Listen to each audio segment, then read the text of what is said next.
Bonjour, nous allons nous intéresser aux diverses possibilités d'un ciel compta pour consulter un compte et l'historique des opérations qui ont été passées sur ce compte, et également effectuer quelques opérations courantes comme la contrepassation, l'extourne, etc. Donc ça peut se passer de différentes façons.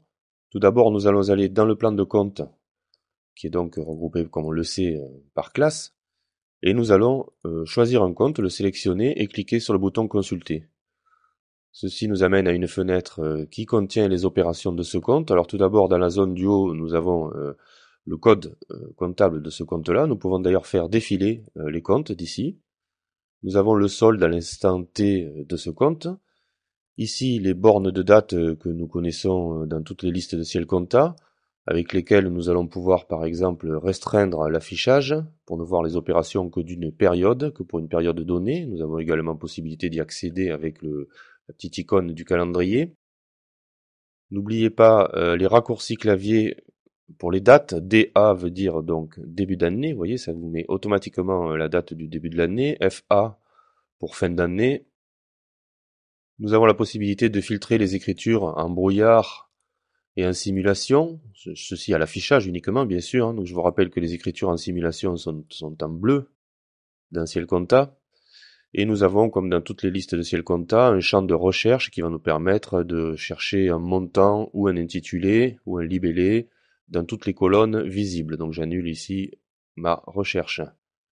Le bouton de droite nous permettra de créer une écriture directement depuis cette fenêtre. Donc c'est comme si j'avais été demandé une saisie au kilomètre ici. Vous voyez que c'est la même chose.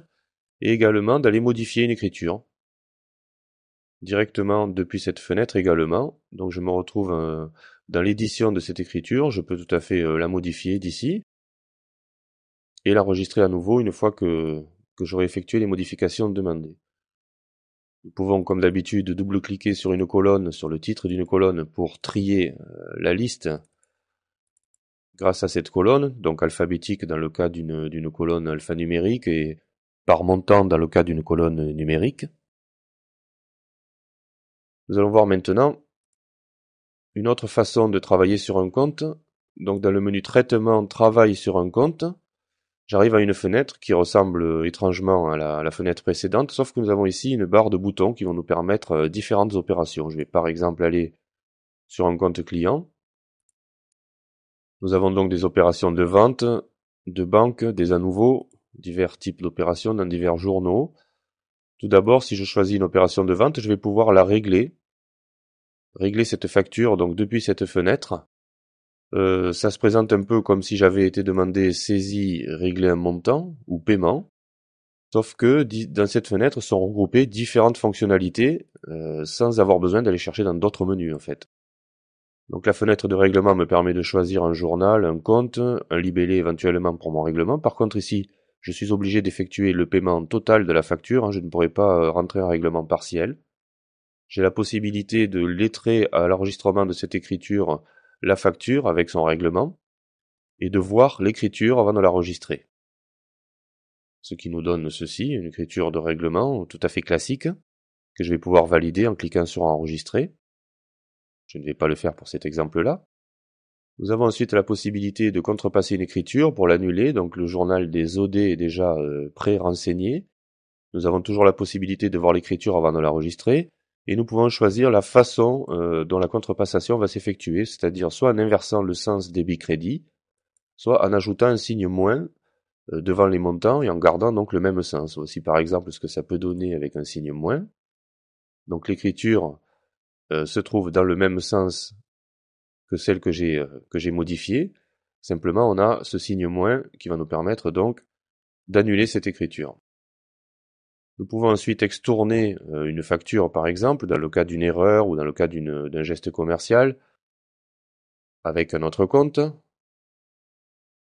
Alors, nous avons différentes possibilités d'extourne. Si j'avais choisi, par exemple, plusieurs factures, plusieurs pièces, et que je veux les extourner, donc je choisis à nouveau mon compte ici. Nous avons la possibilité d'effectuer une extourne de façon globale, c'est-à-dire que à l'issue, nous aurons un mouvement qui reprendra en fait le solde de ces écritures extournées sur un autre compte. Ou alors, le détail, c'est-à-dire que nous aurons plusieurs mouvements, un par écriture, ou alors le détail de chaque mouvement, mais dans le même mouvement au final. Par exemple, on va regarder cette possibilité-là. Donc j'ai choisi deux écritures, comme vous le voyez ici. Les deux ont été extournés ici, mais de façon détaillée. Nous avons ensuite la possibilité de solder une écriture, pour différentes raisons. Si par exemple mon client est devenu insolvable, je vais toujours pouvoir voir l'écriture avant de l'enregistrer. Voilà, donc dans ce cas-là, je vais enregistrer l'écriture, donc on va bien voir que cette écriture ici est maintenant soldée, même si elle n'a pas été réglée. Nous avons ensuite le bouton inverser débit crédit, donc la possibilité tout simplement, regardez, d'inverser le sens d'une écriture. Je vais la rétablir à son état original. Voilà. Et pour terminer, deux boutons qui sont le lettrage et le pointage. Donc chacun va me permettre d'accéder au module de lettrage qui va me permettre de lettrer un compte, c'est-à-dire de rapprocher les écritures de vente ou d'achat avec leur règlement. Et de la même façon, le module de pointage qui va me permettre d'effectuer un pointage à l'aide de mon relevé de banque. Voici donc pour les différentes façons de consulter ou d'effectuer des opérations depuis un compte sans avoir à aller chercher forcément dans tous les menus, ce qui peut s'avérer très pratique et faire gagner du temps encore une fois. Merci pour votre attention, à très bientôt.